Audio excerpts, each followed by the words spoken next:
नमस्कार दोस्तों। कहानियों की श्रृंखला में आज सुनिए मोहन राकेश जी द्वारा लिखी कहानी उर्मिल जीवन। कल नीरा 7 बरस की थी, आज वह 17 की है। 10 बरस का समय एक लहर की तरह उसे साथ बहा लाया। हवा ने पानी के रुख बदल दिए, समय ने जीवन के। 10 बरस में कितना परिवर्तन हो गया। 10 बरस पहले नन्ही टांगें जिन परिधियों को लांघ लेती थी, आज उसके बाहर झाँकना भी उसके लिए संभव नहीं है। पहले वह नासमझ बालिका थी, आज समझदार नवयुवती है। जीवन यही है, व्यंग्य भी यही है। उसकी चंचलता गंभीरता में बदल गई है। उसकी मुखरता ने खामोश रहना सीख लिया है। सोचने लगती है तो वर्तमान में बहुत पीछे रह जाती है, वहाँ से लौटे तो बहुत आगे निकल जाती है। वर्तमान के केंद्र पर विचारधारा भ्रांत होकर घूमती है। नीरा ने अपने को देखा। शारीरिक विकास उसके और नन्ही नीरा के अस्तित्व में एक युग का अंतर बतलाता है। तब चाहती थी जल्दी जल्दी बड़ी होना, आज चाहती है कि पहले की तरह बालिका बन जाए। शैशव की चाह पूरी हो चुकी है, आज की चाह कभी पूरी नहीं होने की। वह यह समझती है, फिर भी विचार बस से बाहर होकर चलते हैं। नीरा कमरे में टहलने लगी। उसे अनुभव हो रहा था कि सारा वातावरण ही विषैला हो गया है। एक एक चीज़ में तर्जना है। सजावट का सामान सूनेपन की विडंबना को महत्व देता है। ये कमरे में अकेली है और अकेलापन धीरे धीरे विश्वमय होता जा रहा है। कल रात को उसका विवाह हुआ था। वह रात जो जीवन के मधुरतम कल्पना थी, एक विभीषिका बनकर छाई रही। सुहाग रात आज होगी। इस समय संध्या है। संध्या के बाद तारे निकलेंगे, फिर रात आ जाएगी। उसे लगा जैसे जीवन तत्व ही निःशेष हो रहा है। आज की रात जीवन में घातक कटुता घोल देगी। संभव हो तो वह रात दिन के मानकों में बनी जीवन माला का यह काला मन का तोड़कर फेंक दे। मगर जानती है, एक मन का तोड़ने से माला ही टूट जाएगी। उसमें इतना साहस नहीं है। पलंग पर बैठकर नीरा ने चारों ओर देखा। 10 बरस में आंखें इस घर की दीवारों से परिचित हो गई हैं। रंग कई बार बदले गए, पलंग की चादरें भी उतरती रहीं। उसकी आशा जीजी घर की रानी थी। 1 महीना पहले जीजी ने भी आंखें मूंद ली और उसके स्थान पर आज स्वयं वहाँ आ गई है। देह काँप उठी। 10 बरस पहले एक अपरिचित व्यक्ति जो जीजा के रूप में देखा था, आज उसी को पति के रूप में पहचानना है। और जीजा का वह प्यार भरा संबोधन नीरो रानी का आज से तात्पर्य बदल जाएगा। नया अर्थ होगा और नई ही व्याख्या होगी। उसके साथ साथ हृदय भारी होता चला गया। विवाह हो चुका है। आग की साक्षी में वागदान करके माँ ने आंसू पोंछ दिए। घर का गांच जला तो उसकी राख में नया अंकुर रोप दिया गया। पानी के कुछ छींटों में राख सदा के लिए दब गई। बाहर आकाश फैला है। शून्य पर अंतर्वेदना की छाप नहीं पड़ती। शैशव के चित्र कभी इस आकाश में अंकित होते तो उन पर काली तूलिका से दाग कर देती। चरर मरर बैलगाड़ी सड़क पर चल रही थी। नीरा को बहुत पुरानी बात याद आई। पिता ने कभी कहा था, जीवन एक बैलगाड़ी है। एक हिचकोले से इसके तख्ते हिल जाते हैं, एक कील टूट जाए तो पहिए निकल जाते हैं। तब केवल सुना था, आज ठीक समझ रही थी। पिता की मृत्यु हुई, कील टूट गई, पहिए निकल गए, गाड़ी बैठ गई। नन्ही कृष्णा ने उसका दुपट्टा खींचा। नीरा एकदम सचेत हुई। पल भर कृष्णा की भोली आंखों को देखती रही, फिर गोदी में लेकर उसका मुंह निहारा, उसके बालों को सहलाया, फिर गोदी से उतार दिया। कल तक वह कृष्णा की मौसी थी, आज से उसकी सौतेली माँ है। मौसी, कृष्णा ने कहा, तू माँ को लेकर क्यों नहीं आई? नीरा मन ही मन रो दी। कृष्णा आज भी अपनी माँ की प्रतीक्षा करती है। क्या वह कभी उसे माँ के रूप में स्वीकार करेगी?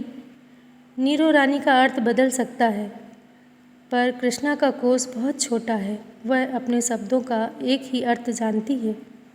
वह उसे कहती है मौसी। कृष्णा के लिए वह मौसी ही रहेगी। उसका शैशव जानता है लहू और पानी का विवेक। बच्ची के प्रश्न पर उत्तर न देकर नीरा ने कहा, जा उधर जाकर खेल मुन्नी, मीरा वहाँ अकेली होगी। नहीं मौसी, पहले बता माँ कल आएगी, बता ना। नीरा ने उसे अपने साथ सटा लिया। स्वर को सहेज कर कहा, तू मीरा को जिस दिन नहीं मारेगी उसी दिन आएगी। अच्छा जा, मीरा के साथ खेल बाहर। कृष्णा संतुष्ट हो गई। नीरा के गले में बाहें डालकर नाचने लगी, फिर उसे छोड़कर भाग गई। नीरा के सामने देखा कि आंखें दीवार पर लगे हुए चित्र पर अटक गई हैं। कसाई मरी हुई बकरी को भून रहा है। हरी घास के पास बंधी हुई दूसरी बकरी घास में मुंह मार रही है। कसाई देख रहा है। घास की ओट में वह छुरी है जिस पर अब भी लहू के दाग हैं। नीरा की आंखों में आगे शमशान का वह दृश्य आया जब आशा जीजी ने चिता की चिंगारियां निकल रही थीं। चिंगारियों की ओट में कितना रोई थी वह, कितना सिसके थे वह और उसके जीजा। और महीने भर बाद वैसी ही आग के चारों ओर जीजा ने उसके साथ साथ फेरे लिए। उसे लगा जैसे बहन चिता के चारों ओर घूम रही है। चटकती हुई चिंगारियां और बोले जा रहे हैं वेद मंत्र। दोनों एक से ही थे। विवाह हो गया, बिना सज धज, बिना चहल पहल। समय के संकेत ने उसे सौभाग्यवती बना दिया। लाल चूड़ियाँ और लाल सिंदूर। नीरा ने फिर देखा छुरी वह लहू गीला सा लग रहा है। कसाई आग, बकरी और घास, यह एक परंपरा है। वह भी इसी परंपरा को निभा रही है। उसने आंखें मूंदने की चेष्टा की। मन का भारीपन धीरे धीरे पलकों पर फैल गया। नन्ही नीरा, छोटा सा घर, माता और पिता, साधारण चहल पहल, बाजे बारात और जीजी का विवाह। किनारीदार कपड़े पहनकर जीजी कैसे बदल गई थी। मिठाइयाँ और बतासे, केले के खंभे, रोली और हवन कुंड। सेहरा बांधे एक अपरिचित व्यक्ति, सहज आत्मीयता। माँ ने कहा, नीरो तेरे जीजा, जा जीजा के पास। जीजा ने बाहें फैलाई, कहा, आ नीरो रानी, तुझे खिलौना देंगे, मेले ले जाएंगे। नीरा पास नहीं गई, दूर भाग गई। रोती हुई जीजी डोली में बैठी। माँ ने कच्ची लस्सी में पैर डाले। फिर जीजी लौट कर आईं, गुड़िया जैसे लाल होंठ और झांकियों की सीता जैसे कपड़े। नीरा हंसी और तालियां पीटने लगी। फिर वही अपरिचित व्यक्ति, जीजा। माँ ने कहा, जा पूछ, दूध कब पिएंगे। नीरा पास गई, सिमटी और सकुचित सी। जीजा ने उसे दोनों बाहों से पकड़ लिया और अपने पास खींचा। दो मोटे मोटे होंठ, नाक के लंबे बाल और विचित्र सी गंध। नीरा हिचकिचाई, पीछे हटी और फिर उसने उस व्यक्ति के गाल पर एक थप्पड़ लगा दिया। चौंक कर नीरा ने आंखें खोली। वही शून्य आकाश, दूर दूर तक कालिमा में ओझल होते हुए धरती के चित्र। शैशव कहाँ है? पीछे, बहुत पीछे।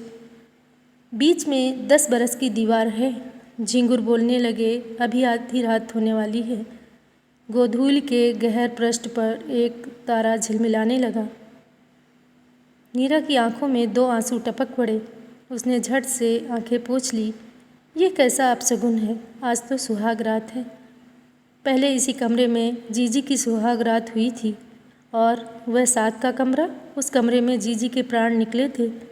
वहाँ का वातावरण अब भी वैसे ही कराह रहा है। अव्यक्त और मध्यम सा स्वर, नीरा, ओ माँ, हाय, ओ माँ, ऐसे स्वर अभी भी अव्यक्त रूप में सुनाई पड़ रहे हैं। विचारों को उसने झटक दिया। उठकर पहले टहलने लगी। फूलदान से फूल ठीक किए। सिंगार मेज के पास जाकर शीशे में चेहरा देखा। बाहों में मांसलता है और गालों पर गुलाबीपन। जीजी के गाल पिचक गए थे। बाहें सूख कर कैसी हो गई थीं। पतली हड्डियाँ जैसे रूखे से, मुख में दांत कैसे लगते थे। बड़ी बड़ी आँखें कितनी डरावनी थीं। और वे उसके अंतिम दिन भी कहती रही, नीरा, तेरा ब्याह तो देख लेती। बाबूजी की तरह मैं भी तेरे ब्याह से पहले ही। नीरा की आत्मा चीख उठी, देखो जीजी देखो, तुम्हारी नीरा का ब्याह हो गया। आज उसकी सुहाग रात है, देखो। और उस पर शिथिलता छा गई। निढाल सी वह पलंग पर बैठी रही, फिर लेट गई। छत की कड़ियों में मकड़ी का जाला था। जाला धीरे धीरे फैलने लगा, फैलकर इतना बड़ा हो गया कि नीरा उसमें उलझ गई, बिल्कुल अवसन्न और निश्चेत। पृथ्वी की धुंधली रेखाएं आकाश की कालिमा में खो गई। तारे निकल आए, रात हो गई। गर्म सांस के स्पर्श से नीरा की पलकें खुल गईं। दो उत्सुक होंठ उसके होठों के बहुत निकट आ रहे थे। नीरा सहमी और सिमटने लगी। दो हाथों से उसकी बाहों को पकड़ लिया। बाहर अंधकार था। उसे मन में लगा कि आकाश ने भी आंखें मूंद ली हैं। दो मोटे मोटे होंठ, नाक के लंबे बाल और विचित्र सी गंध। निकट और निकट, आँखों के दो गहरे गड्ढे। नीरा हिचकिचाई, चाहा बाहें झटक दे और जोर से तमाचा लगाए जिससे सारा वातावरण झन्ना उठे, मगर हाथ नहीं उठ सका। आज वह नासमझ बालिका नहीं, समझदार नवयुवती है। तो अभी आपने मोहन राकेश द्वारा लिखी कहानी सुनी। आपको कहानियाँ कैसी लगती हैं? यदि मेरे द्वारा सुनाई गई कहानियाँ आपको अच्छी लगती हैं तो लाइक करें, शेयर करें, सब्सक्राइब करें। धन्यवाद।